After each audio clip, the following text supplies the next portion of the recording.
morning.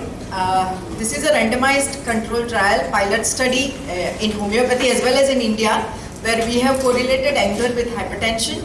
It is a 3-year prospective type of study, and it's very difficult for me to give justice in 10 minutes, but I will try. As you all know, that 25% of world population suffers from hypertension, and it is the first largest cause of global mortality. Economic burden of hypertension is very high because the OPD and hospital visits are mainly due to hypertension. Framingham study tells us that about the 95% chance of age group of more than 65 years has a chance to develop hypertension. So we have to look for this, and there is a beautiful, very easy diagnostic methods and very efficient pharmacotherapy. Still, this menace is uncontrolled. Primary hypertension and secondary hypertension, as you all know, primary hypertension, the 95% cases of hypertension are primary hypertension or idiopathic hypertension, where you cannot pinpoint to one cause. And that is why in 1949, Dr. Page has shown this mosaic theory. He has that where the environmental factors are interacting with genetic preponderance, resulting into hypertension. Well, hypertension is one of the 7 diseases where psychosomatic etiology was proposed as early as in 1950s. There is in the past decade the studies have done, and they have shown a clear relationship between psychological factors like anger, depression, anxiety related to hypertension, and these are the behavioral risk factors which results in hypertension as per the studies, and we have decided to study hostility and anger. So anger, as you all know, it's the most basic emotion. It varies from mild irritation to intense fury. It has got 3 components. First is physical, where there is fight or flight response. Secondly, it will be cognitive, where the angry thoughts come up, and behavioral, where the person expresses the anger verbally or physically, or there will be just suppression and withdrawal. And anger, it's the most interesting emotion and very, very misunderstood. Anger is just the tip of the iceberg. You know, there are a lot of emotions hidden within. And anger is also an essential variable in essential hypertension. Why? Because there is the individual, not only there is, see, when you are angry, your blood pressure definitely rises. So there is a psychophysiological activation in the body causing hypertension. Not only that, but the coping mechanism which takes place and the individual develops, that also results in sustained hypertension. I'll show you how. So anger is a critical variable in essential hypertension. There is unresolvable anger. I am talking about chronic anger, not one single episode. Unresolvable anger causes prolonged sympathetic nervous system overactivity, and the person is definitely afraid. So anxiety and guilt of consequences of expressing anger causes suppression of anger. And in vulnerable individuals where their cardiac system is vulnerable, the anger results in neural mediation of repetitive small episodes of hypertension, high blood pressure. And these small repeated episodes, they lead to structural adjustment in arterioles and causes permanent sustained hypertension. And this is what is shown, that the trait anger, stress, and the patterns of anger expression like suppression, out, and reflection results in hypertension. Here state anger, is referred to angry state, the intensity, how much angry you are. That causes the temporary blood pressure raise. But trait anger is the disposition to experience anger. What it means is that how often you get angry. So those people who are getting more often angry and they have to try to suppress, the essential hypertension is, you can see that it results in that. Now if we come to physiology of anger, in 2006, Adota showed that anger, it comes from the reptilian part of our brain, which is called amygdala, which is an excellent indicator of threats. Mind you, anger is a defense mechanism, it's a protective mechanism. So it is an excellent indicator of threats. Its main purpose is emotional and social processing, and it causes the brain to react to the threat or fear before the prefrontal cortex can consider the consequences.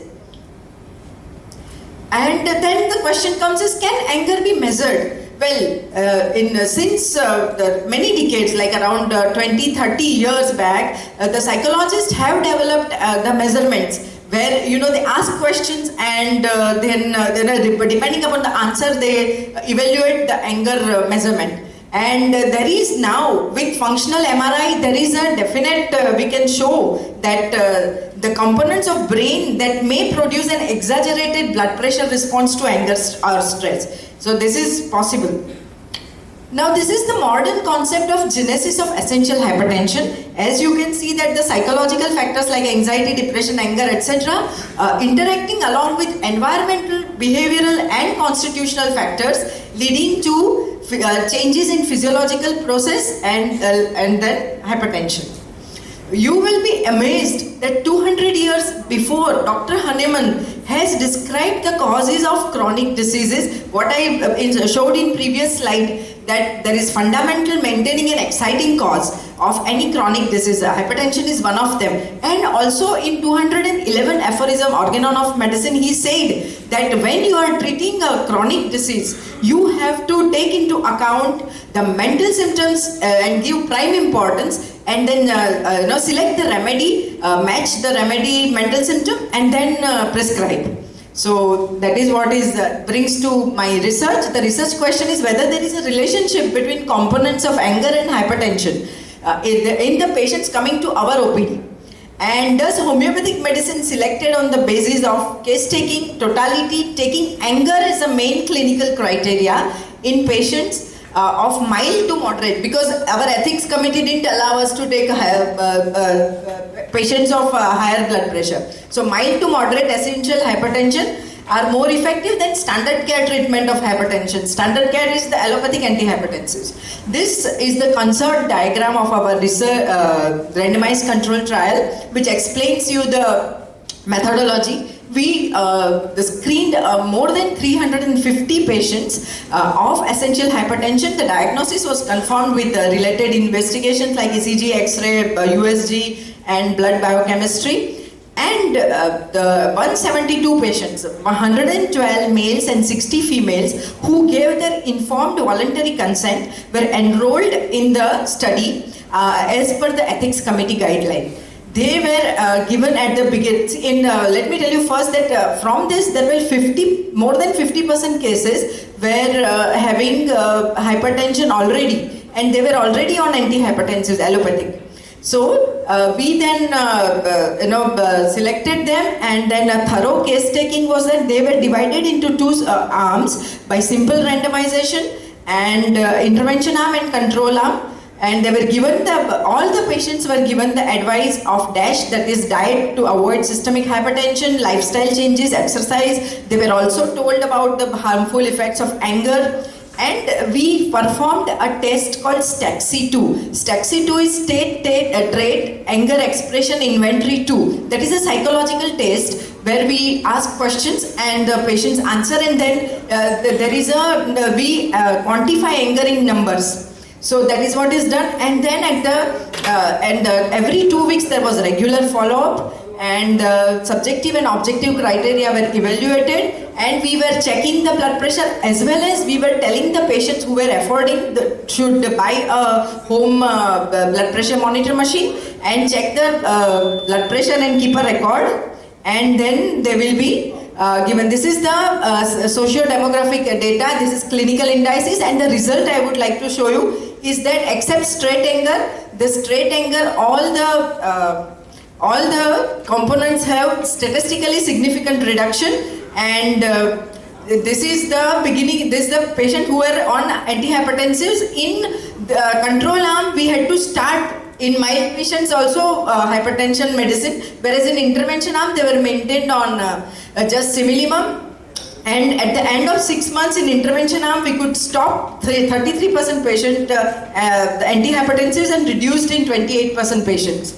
And this is the associated illness. This is the USP of our homeopathy, that 89% patients with associated illness like RA, psoriasis, diabetes were better. And in 73% patient here in control arm, they were status quo. This is Pearson correlation test. that we have done to find out whether there is any correlation between anger and hypertension. But as you can see that there is no correlation between anger and hypertension, at least in our study. This is the last slide. And these are the remedies, and the conclusion is definitely homeopathy has a very good effect, and the antihypertensives do not affect the anger, but homeopathy definitely affects the anger and results in better control of blood pressure. And it is the 1/10 of the regular cost of antihypertensives. The limitation is it was just 6 months, so we need larger sample and longer study period, and self-selection bias could not be avoided, and the age group was 18 to 65. We need a bigger age group, and the labeling effect could not be avoided, and presence of social desirability bias also we cannot deny. Ambulatory blood pressure monitor, which is the gold standard for diagnosis, we could not use it because ours was a very poor class of patients, and double blind control trial without antihypertensives is highly recommended. Thank you.